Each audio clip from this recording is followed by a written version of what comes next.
impact, and the Mele wait for you.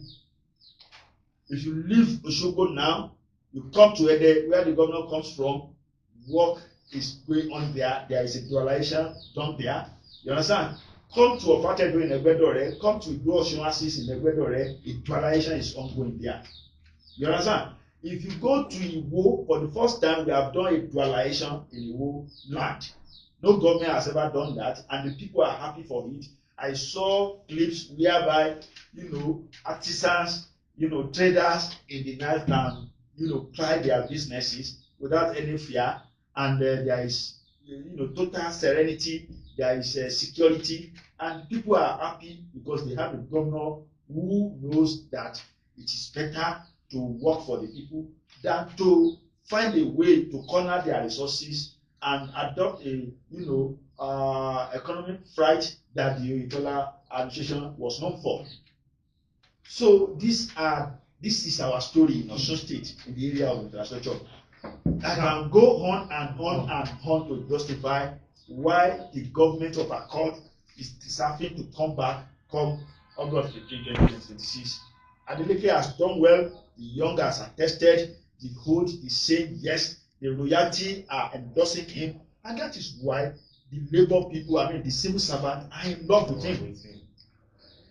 I want to say thank you very much for that analysis. And if you are just joining us or you're just coming in, the program is The Dialogue. Dialogue is coming to you from the studios of Impact Digital Television. And I have the privilege of recognizing once again the head of Bureau of Social Services.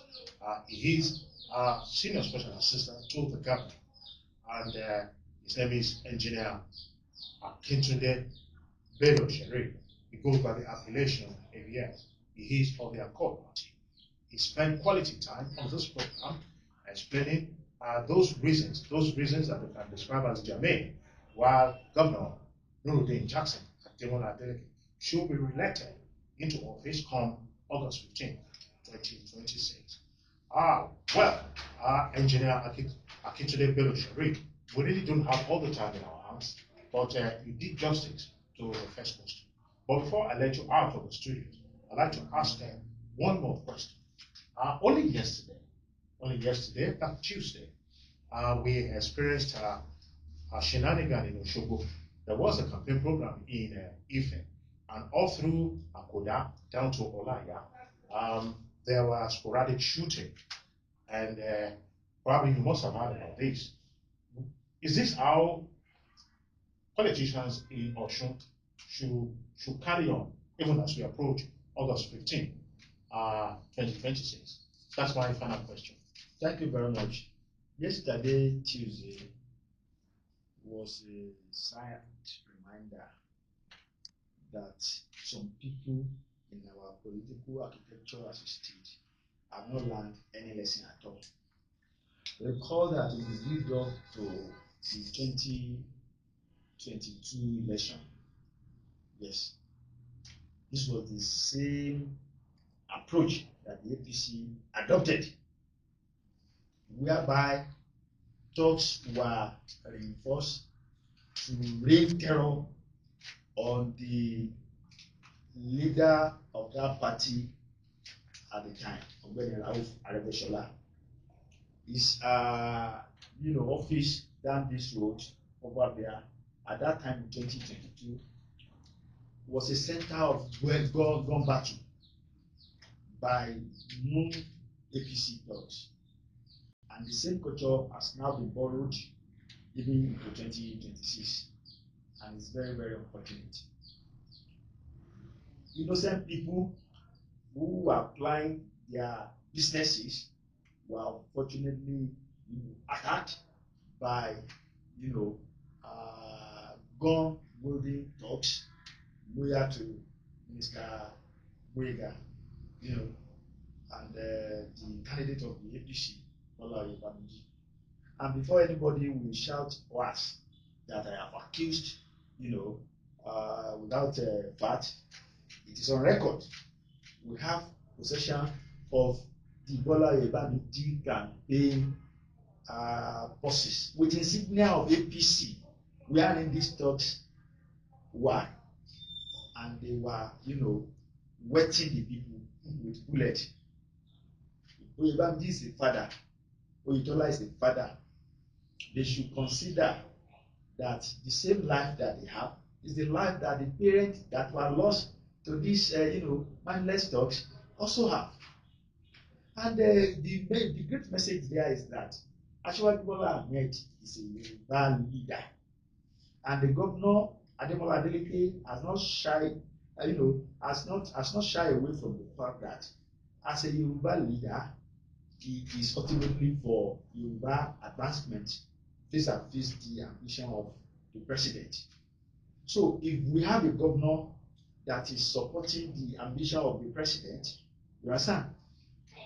And with the current insecurity problem that we are experiencing, especially in Yoruba land, insecurity is no longer a business of the North again now. Bandits, kidnappers are having a free day today now in Yoruba land. We are still not unmindful of the situation in Oyo State at the local government, where people are kidnapped for almost a month now. So if the country is dealing with that, and the cousin of the president is still encouraging, thuggery and attack by thug, then he is not in love with the president. He's not helping the president. And if they say he doesn't know about it, I will have that since yesterday that this dastardly act has been committed, has he spoken to condemn it? The governor came out to address the press to name people, not thugs of the APC, who carried out this mindless shooting. Till today, no arrest has been effected. On record, last year February, when there was crisis over the legitimacy of people, who should be in charge of the local government between the PDP and the APC. On record, we have video of the APC leadership in Boripe, where Oyetola hails from, thanking one of these known thugs for coming to their aid to fight a war. Are we still under democracy? And they have not dissociated themselves from this thug ever since that time. And this thug still goes around, with the candidate of the APC. We are only appealing to them. Democracy is about the people. They should not turn Osun into a blood, letting into a volcano of crisis. As we approach the August 15, 2026 election. And this is a very clear call on the Inspector General of Police to rein in on the Commissioner of Police in Osun State. For crying out loud, these mindless attacks are becoming recurring, and the police seems helpless because they are not taking, visible action. Billboards have been destroyed, names have been listed, yet the police, is folding its arms. We appeal on the Inspector General of Police to, rein in on the Commissioner of Police to remember the tomorrow. Somebody was there yesterday, he is there today, somebody else will be there tomorrow. There should be a state. He has his own state where he comes from. You cannot pray that the state be born into, a chaos, be burnt down into a chaos. So he should help us to, sit tight by providing security adequately in Osun State as we move ahead of the election. And we sympathize with the people who are bearing the brunt of the APC, attack. APC talks attack.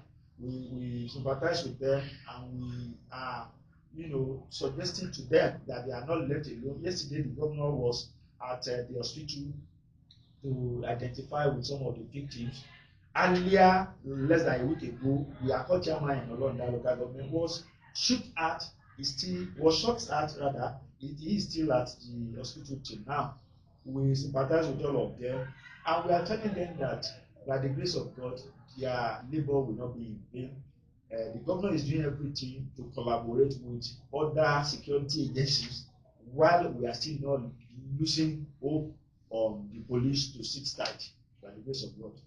We are not losing hope on members of the Nigerian police to intervene, all in the bid to have the best in the realm of security treat as Osun approaches August 15, 2026 election date. I've been speaking with the head of Bureau of Social Services and a Senior Special Assistant to the Governor, Engr Akintunde Sheriff, with the appellation ABS. He will respond. He is of the court party. I want to say thank you very much, sir, for letting us be a part of your Wednesday. Thank you for having me, sir. The program has been Dialogue. That program Dialogue has been coming to you from the studios of Impact Digital Television, IBTV. As we round up today's program, I'd like to thank the chairman of IBTV,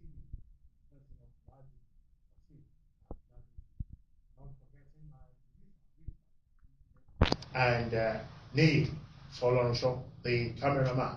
My name is Augustine Adegwega Labero. Thank you for letting us be a part of your day.